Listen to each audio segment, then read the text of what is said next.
आज हम exercise 5D कर रहे हैं। इसको हम देखेंगे। Answer the following equations.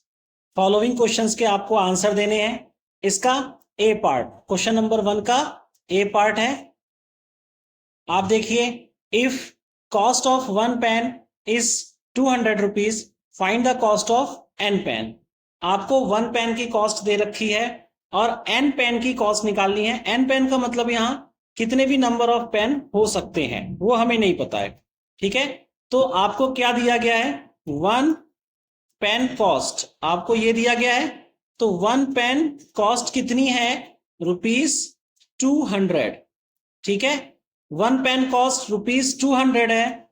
तो एन पेन कॉस्ट क्या होगी भाई? 200 को एन से मल्टीप्लाई कर दीजिए तो आपका आंसर ₹200 आ जाएगा। क्लियर है बात? जैसे जस्ट वन पेन की कॉस्ट 200, अगर एन की जगह 2 होता तो 2 पेन की कॉस्ट कितनी हो जाती? आपका यहां 2 से मल्टीप्लाई करते 400 हो जाती। यहां पर अगर 3 होता, वन पेन की कॉस्ट 200 है, 3 पेन की कॉस्ट कितनी है तो 3 से मल्टीप्लाई करते। तो एन कोई भी नंबर ऑफ डिजिट हो सकती है। आपको क्या करना है? वन पेन की कॉस्ट दे रखी है, एन पेन की कॉस्ट पूछी है, तो आपको 200 को एन से मल्टीप्लाई कर देना है। आपका आंसर आ जाएगा 200n। क्लियर है? नेक्स्ट देखिए बी पार्ट इसका। Ruby is x year old. Ruby x साल की है। Find her age after 25 years. ठीक है, उसकी एज आपको 25 ईयर्स के बाद की फाइंड आउट करनी है। तो प्रेजेंट एज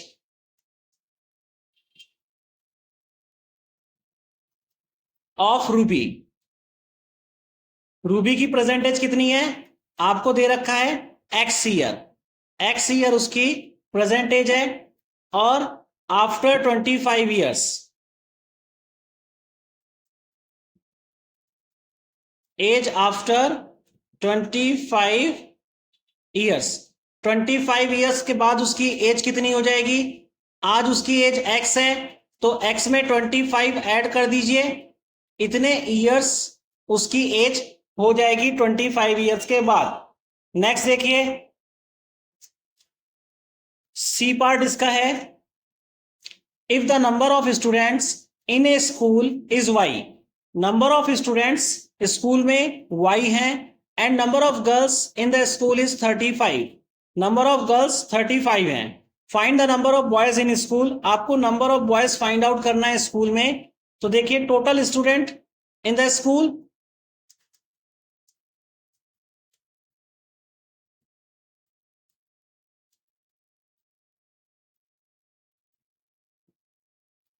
उस स्कूल में टोटल स्टूडेंट कितने हैं? वाई, वाई स्टूडेंट दे रखा है।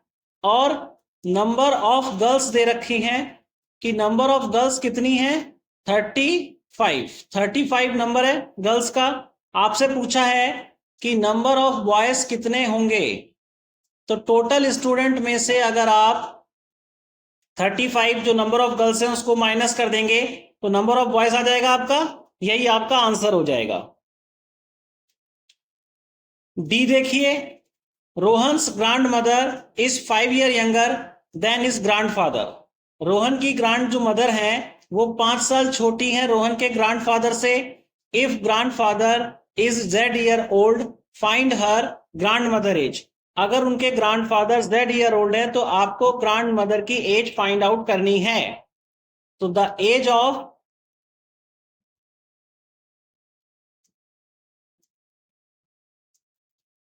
Rohan's grand father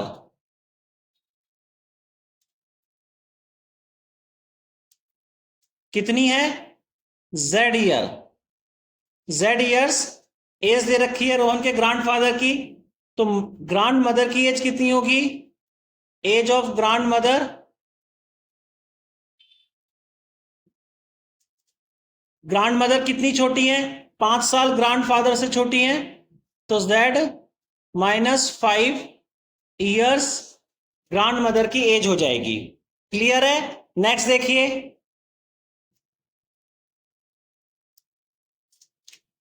मिलान्स father age is 5 less than 4 time his age. Milan के फादर की एज मिलान से 5 year less than 4 times his age. इसका मतलब है कि उसकी एज के 4 टाइम से 5 ईयर कम है मिलान के फादर की एज। ठीक है, इसको ध्यान से देखना है, 5 ईयर लेस, और किससे 5 ईयर लेस है, देन 4 टाइम्स हिज एज, यानी कि उसकी एज के 4 टाइम्स से 5 लेस है। इस चीज को समझ में आना चाहिए, उसकी एज के 4 टाइम से, मतलब मिलान की एज के 4 टाइम से 5 ईयर लेस है। फाइंड हिज फादर एज, आपकी उसको फादर की एज को फाइंड आउट करना है। इफ मिलान एज इज के ईयर, तो आपको मिलान की एज दे रखी है, मिलान एज ये हो गया आपका के ईयर्स, मिलान की एज आपका के ईयर हो गई। अब फादर एज निकालनी है।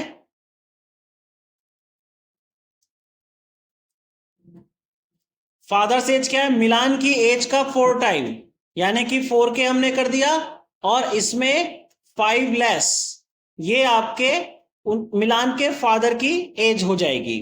क्लियर है? आई होप सो ये पहला क्वेश्चन क्लियर हो गया होगा। नेक्स्ट देखिए सेकंड क्वेश्चन।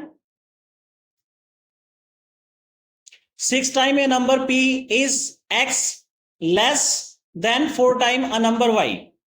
एक नंबर का 6 टाइम, यानी कि देखिए 6 टाइम अ नंबर p, एक नंबर p है उसका 6 टाइम इज x लेस, वो कितना है, वो x less than 4 time a number y, एक नंबर के y के 4 टाइम से x कम है।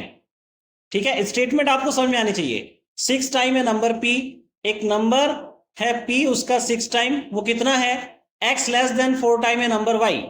ठीक है, एक नंबर y के 4 टाइम से x कम है।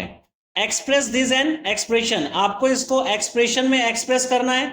तो यहां पर हो जाएगा 6 टाइम है नंबर p, यानी कि 6p हो गया, और ये इक्वल टू किसके बराबर होगा, ये इक्वल टू एक नंबर है y उसके 4 टाइम, यानी कि 4y में से x कम।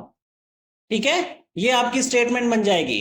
6 टाइम है नंबर p, एक नंबर p है उसका 6 टाइम, वो इक्वल टू किसके है, x लेस देन 4 टाइम है नंबर y, एक नंबर y है उसके 4 टाइम से x लेस, तो 4 टाइम नंबर y का कर दिया और उसमें से x हमने कम कर दिया। क्लियर है क्वेश्चन? क्वेश्चन नंबर 3 देखिए। Weight of an apple is 70 gram and an orange is 40 gram. एक एप्पल का वेट 70 ग्राम है और एक ऑरेंज का वेट 40 ग्राम है। Find the total weight of x apple and y oranges. X apple और y oranges का वेट आपको निकालना है। तो वेट आपको एप्पल का दे रखा है, तो सबसे पहले वेट एप्पल का लिख लीजिए, वेट ऑफ एन एप्पल, इसका इसका वेट है 70 ग्राम। ठीक है, ये आपको दे रखा है, तो एक्स एप्पल का वेट निकाल लीजिए यहां से।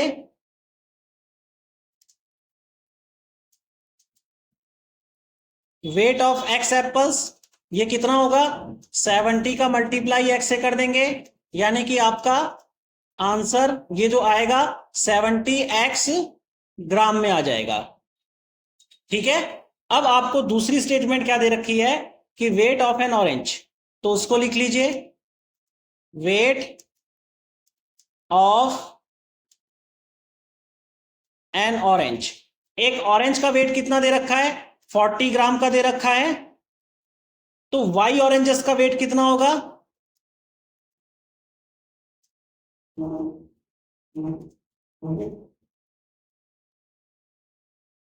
मल्टीप्लाई करके निकालेंगे 40 का वाई से।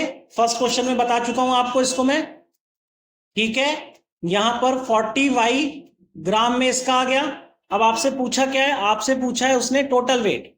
ठीक है, तो टोटल वेट कितना होगा,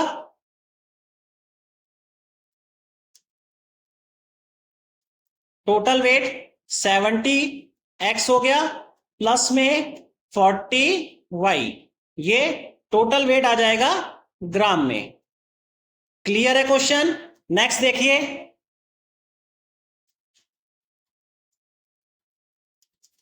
Prachi spend x daily, Prachi spend करती है x रुपीज डेली, डेली वो x रुपीज को स्पेंड करती है, and saves y rupees per week, और वो y रुपीज को पर वीक सेव करती है।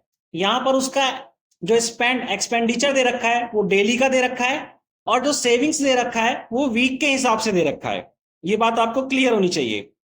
फाइंड हर इनकम आफ्टर 5 वीक्स, उसकी इनकम पूछिए टोटल कि 5 वीक्स के बाद उसकी इनकम क्या होगी। तो इसको देखिए, सेविंग ऑफ प्राची, सबसे पहले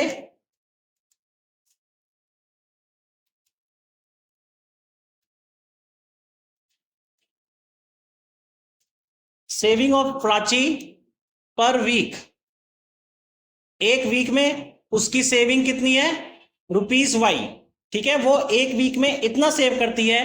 तो आपको टोटल 5 वीक का बताना है कि इनकम कितनी है, तो सेविंग फॉर 5 वीक्स निकाल लीजिए।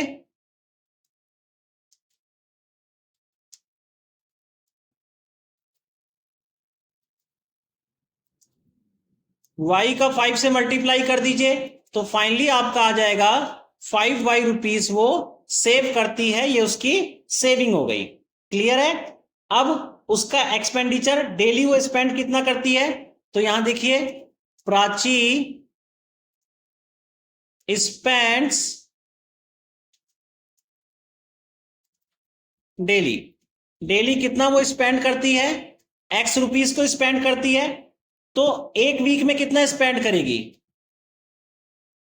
प्राची स्पेंड्स इन 7 डे, 7 डेज का एक वीक होता है, ठीक है, या 1 वीक। इस यहां पर आपको क्या करना है, 7 को X से मल्टीप्लाई कर देना है, क्योंकि एक दिन में वो ₹X खर्च करती है, तो 7 डेज इक्वल टू 1 वीक होता है। तो 7 डेज में वो कितना स्पेंड करेगी, 7X। तो यहां पर ₹7X आ गया उसका एक्सपेंडिचर। ये कितने का है, एक वीक का है, एक वीक का एक्सपेंडिचर 7X। लेकिन आपको 5 वीक्स की इनकम निकालनी है, तो इसको आपको 5 वीक्स को लेके जाना पड़ेगा। प्राची स्पेंड्स इन 5 वीक्स,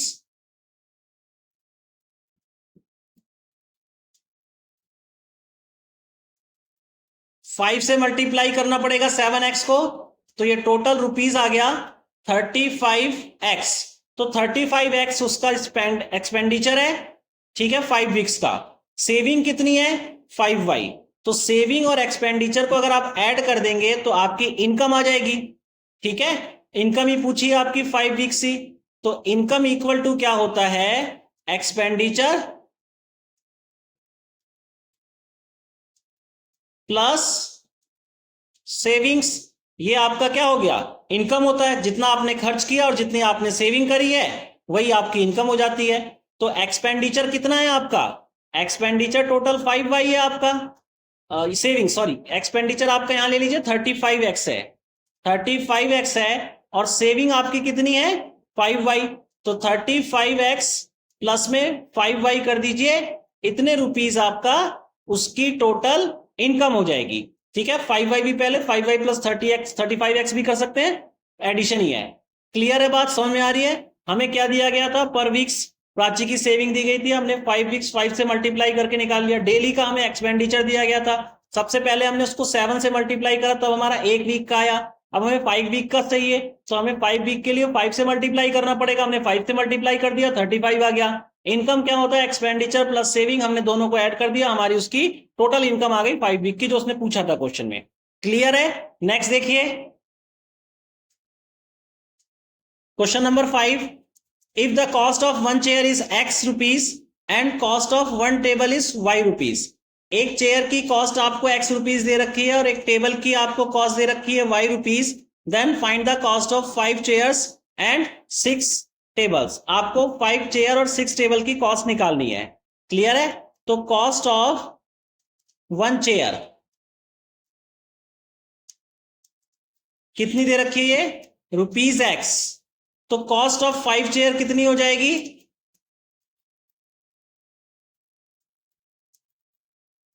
X का 5 से मल्टीप्लाई कर दीजिए, तो ये आ गया ₹5X, ठीक है। कॉस्ट ऑफ 5 चेयर आ गई। अब कॉस्ट ऑफ 1 टेबल, एक टेबल की कॉस्ट कितनी दे रखी है, ₹Y दे रखी है। तो कॉस्ट ऑफ 6 टेबल, आपको 6 टेबल की कॉस्ट निकालनी है। 6 टेबल्स की कॉस्ट कितनी हो जाएगी, 6 का y से मल्टीप्लाई कर दीजिए, ये आपका ₹6 आ जाएगा। तो टोटल कॉस्ट कितनी हो जाएगी? आपको टोटल कॉस्ट पूछी है उसने, तो टोटल कॉस्ट कितनी हो जाएगी आपकी? 5x प्लस में 6y, ठीक है, ये रुपीज में आ जाएगी। ये आपकी टोटल कॉस्ट हो गई। नेक्स्ट क्वेश्चन देखिए, क्वेश्चन नंबर 6 है, if the cost of m metre of cloth is y, m metre cloth की कॉस्ट कितनी है? ₹y है। Find the cost of 4 metre of cloth, आपको 4 मीटर क्लोथ की कॉस्ट फाइंड आउट करनी है, ठीक है। तो cost of m metre of cloth,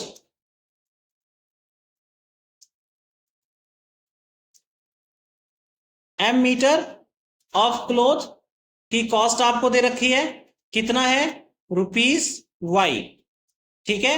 अब देखिए आपको क्या निकालना है, 4 मीटर की क्लॉथ निकालनी है आपको। m मीटर ऑफ क्लॉथ की कॉस्ट दे रखी है, तो जब m मीटर ऑफ क्लॉथ की कॉस्ट दे रखी है तो सबसे पहले आप यहां पर करिए cost of 1 metre. 1 metre cloth की निकाल लीजिए कॉस्ट, 1 मीटर ऑफ क्लॉथ, इसकी कॉस्ट जब निकालेंगे तो ये y अपॉन में m हो जाएगा। कैसे?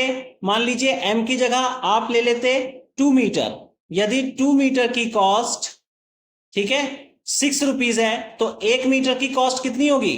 6 डिवाइडेड बाय 2, 6 को 2 से डिवाइड करेंगे, ठीक है, तभी तो 2 मीटर की ₹6 आ रही है, और 1 मीटर की ₹3 आ जाएगी। ₹3 1 मीटर की, और अनदर 1 मीटर की ₹3 ₹6 हो गया, ठीक है।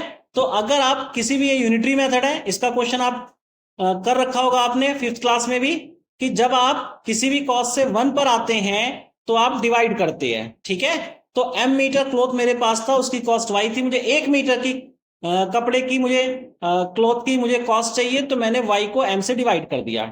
अब इसके अलावा एक के बाद अब कितना चाहिए मुझे? उसने बोला है कि कॉस्ट ऑफ 4 मीटर क्लॉथ, तो आपको निकालनी है cost of 4 metres of cloth, 4 metre की निकालनी है, तो इसमें y अपॉन में m मल्टीप्लाई 4 कर दीजिए, यानी कि आपका जो आंसर आ जाएगा रुपीस में 4y अपॉन में m, ये आपका आंसर हो जाएगा। ये वाला आपका रफ काम हो गया। क्लियर है? 4y m, ये आप ऐसे भी लिख सकते हैं, ऐसे भी लिख सकते हैं, कैसे भी आप लिख दीजिए, बस मल्टीप्लाई हमने 4 का करा है y से। क्लियर है? नेक्स्ट देखिए, question number 7, Aditi's marks in mathematics are 15 more than 2/3 of her Hindi marks. Maths में उसके कितने मार्क्स आए हैं? हिंदी के मार्क्स के 2/3 से, हिंदी के मार्क्स के 2/3 से 15 ज्यादा, इतने उसके मैथ्स में मार्क्स आए हैं। If she score x marks in Hindi, अगर उसका स्कोर हिंदी में x मार्क्स का होता है, find her marks in maths, तो मैथ्स में उसके मार्क्स को आपको फाइंड आउट करना है। तो Aditi score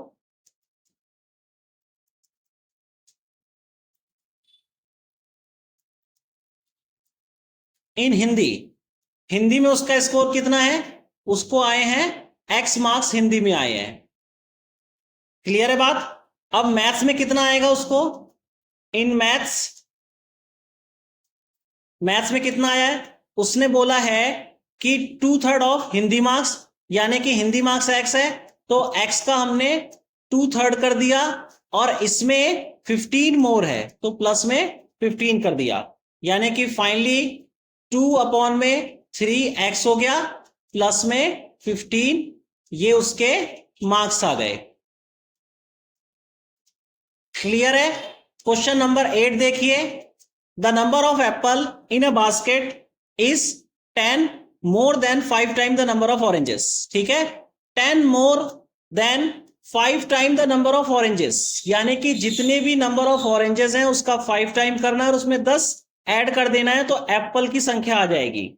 if the number of oranges in the basket is m, number of oranges basket में m दे रखा है, find the number of apple in the basket, आपको बास्केट में number of Apple find out करने हैं। तो number of oranges in the basket,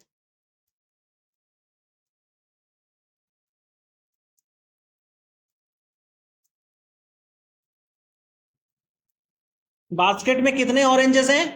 m oranges total basket में है, तो एप्पल कितने हो जाएंगे?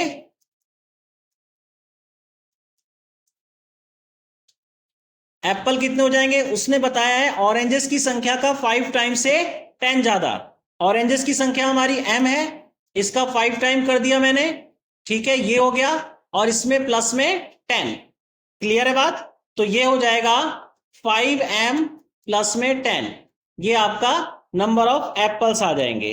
नेक्स्ट क्वेश्चन देखिए, क्वेश्चन नंबर 9।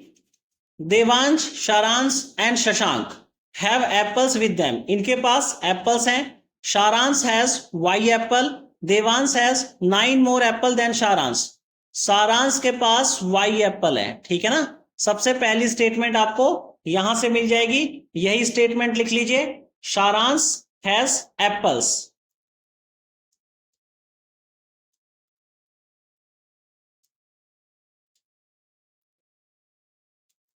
कितने एप्पल्स हैं उसके पास? Y Apple.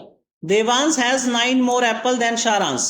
यहां से एक देवांश की स्टेटमेंट मिल गई कि उसके पास सारांश से 9 एप्पल ज्यादा हैं, तो Devansh has Apple.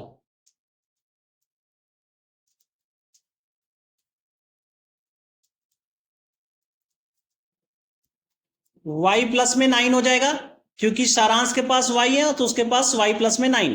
Shashank has 8 Apple less than सारांश। शशांक के पास सारांश से 8 एप्पल कम है, तो शशांक हैज एप्पल।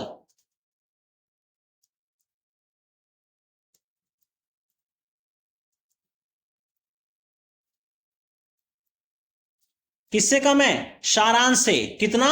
8 कम है, तो सारांश के पास y है और उसके पास 8 कम हो गए, ठीक है। Find the number of apples Devansh and Shashank has with them. Devansh और शशांक के पास कितने एप्पल हैं? Also find total number of apples with them. Total number of apples find out करने हैं। सबसे पहले देवांश और सारांश, इनके पास कितने एप्पल हैं ये फाइंड आउट कीजिए। Number of apples Devansh and Shashank बोला है, एंड शशांक हैज, ठीक है। कितने एप्पल इनके पास हैं? तो एक के पास तो y प्लस में 9 था, इसका एडिशन कर दीजिए y माइनस में 8 से, ठीक है ना। फाइनली ब्रैकेट खोल दीजिए, चाहे तो ब्रैकेट ना लगाइएगा, डायरेक्ट कीजिएगा, y माइनस में 8, तो यहां पर आ जाएगा 2y और प्लस में 1, ठीक है। ये आपके पास हो गया किसका? देवांश और शशांक का। अब आपसे पूछा तीनों के पास कितना है, ठीक है, तो तीनों के पास टोटल एप्पल, यहां पूछा also find total number of apples, तो टोटल नंबर ऑफ एप्पल्स, इसमें 2 का तो हमने ऐड ही कर रखा है, देवांश और शशांक का। सारांश का और ऐड करना है, तो 2y प्लस में 1 ये दोनों का है, और प्लस में आपको y और ऐड कर देना है, आपका तीनों का आ जाएगा। तीनों के पास कितने एप्पल है? तो 2y और 1y ऐड होगा तो 3y हो जाएगा, और प्लस में 1, ये तीनों के पास एप्पल होंगे। क्लियर है? नेक्स्ट क्वेश्चन देखिए,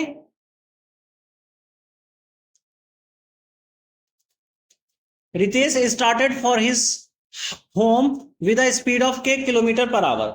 रितेश ने अपने घर से स्टार्ट किया स्पीड के साथ k किलोमीटर पर आवर की। ही ट्रेवल्ड फॉर 6 आवर, वो 6 घंटे तक के ट्रेवल करता है। But his home is still 40 kilometre away, लेकिन अभी भी उसका घर 40 किलोमीटर दूर रहता है, ठीक है। अभी भी उसका घर 40 किलोमीटर, उसने स्टार्ट किया था अपने घर जाना, तो फॉर हिज होम यानी कि वो अपने घर के लिए जा रहा है, उसकी स्पीड है k kilometre per our, travel कर लिया उसने 6 आवर्स का, अभी भी वो 40 किलोमीटर दूर है। Find total distance he has to cover to reach his home. अपने घर पे पहुंचने के लिए टोटल डिस्टेंस उसको कितना कवर करना पड़ेगा? तो सबसे पहले जो स्टेटमेंट दे रखी है, स्पीड दे रखी है, स्पीड कितनी है? k किलोमीटर पर आवर, ये आपको स्पीड दे रखी है। टाइम टेकन कितना हो गया? टाइम टेकन, टाइम कितना ले लिया है? 6 आवर का टाइम ले लिया है, तो 6 आवर्स का टाइम हो गया। अब डिस्टेंस, इतने का डिस्टेंस निकाल लीजिए कि इतनी स्पीड है और इतना टाइम है तो कितना डिस्टेंस होगा, तो डिस्टेंस क्या होता है, स्पीड इंटू टाइम। स्पीड का मल्टीप्लाई कीजिए टाइम से, डिस्टेंस आ जाएगा। तो यहां स्पीड उसकी के है और 6 आवर टाइम लग गया, यानी कि 6 के उसका टोटल डिस्टेंस कवर हो गया है 6 घंटे के बाद। ठीक है, लेकिन उसे अपने घर जाना है और उसका घर अभी भी 40 किलोमीटर दूर है। तो यहां लिखिए his home is still 40 kilometre away, 40 kilometre away. ठीक है, तो टोटल डिस्टेंस कितना हो जाएगा, टोटल डिस्टेंस कितना हो जाएगा, 6K में 40 को प्लस कर दीजिए, आपका टोटल डिस्टेंस आ जाएगा। ये उसको कवर करना है। क्लियर है बात। नेक्स्ट क्वेश्चन देखिए, क्वेश्चन नंबर 11 है the number of dots in a row of rangoli is 10।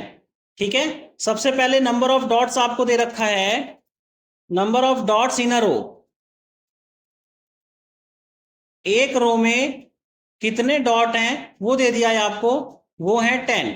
ठीक है, Riya coloured 8 rows of the rangoli, तो रिया कलर्ड रो,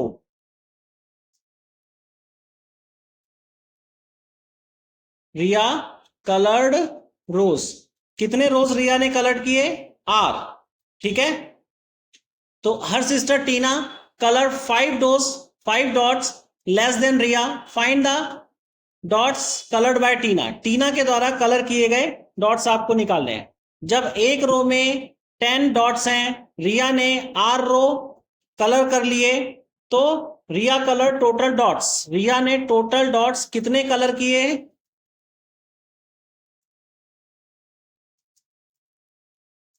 टोटल डॉट्स कितने कलर किए, 10 का मल्टीप्लाई आर से, यहां पर आ गया आपका 10R, क्योंकि एक रो में 10 है और टोटल रो आर। ठीक है, तो टोटल डॉट्स आ जाएंगे आपके 10R। ठीक, तो ये 10R आ गए। अब टीना हर सिस्टर, उसकी जो सिस्टर है, हर सिस्टर कलर डॉट्स,